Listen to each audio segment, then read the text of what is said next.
दोस्तों, यह एक कंजूस ही नहीं महाकंजूस सेठ की कहानी है। एक गांव में एक सेठ रहता था। वह कभी भी कोई पूजा पाठ नहीं करता, न कोई मंदिर जाता, न कोई तीर्थ यात्रा करता था। एक बार उसकी पत्नी ने गंगा स्नान करने जाने के लिए सेठ जी से बोली तो सेठ जी ने मना कर दिया और बोला, अभी मेरे पास पैसे नहीं है।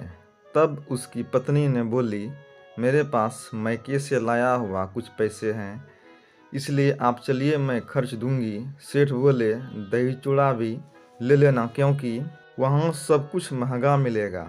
सेठ घर से स्नान के लिए निकले तो पत्नी को बोला, जब धर्म ही कमाना है तो क्यों न पैदल ही चला जाए। यह कहकर पैदल ही गंगा घाट पहुँच गए।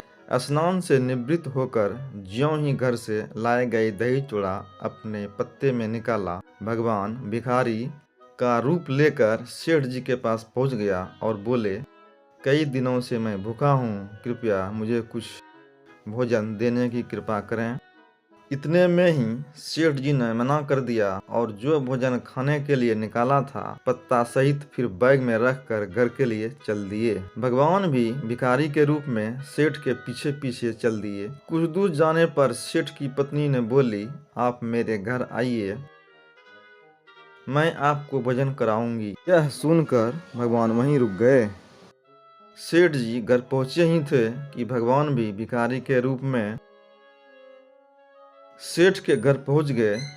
घर से सेठ जी की पत्नी निकली और बोली, ठीक है, मैं भोजन लाती हूँ, और घर गई। वहाँ सेठ जी ने मना कर दिया और बोला कि वह भिखारी पीछा करते करते घर तक आ पहुँचे, उसको एक अन्न का दाना भी नहीं दूंगा।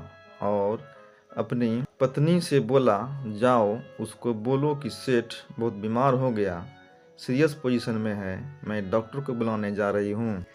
भिखारी बोला, सेठ ठीक हो जाएगा तब मैं जाऊंगा। डॉक्टर के आते आते सेठ ने बेहोशी का नाटक कर दिया।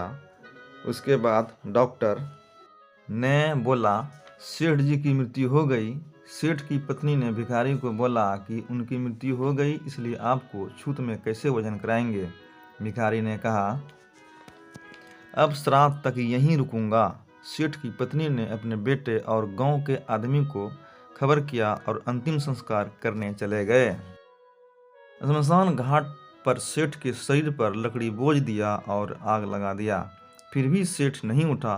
धीरे धीरे पैर में आग पकड़ने लगा।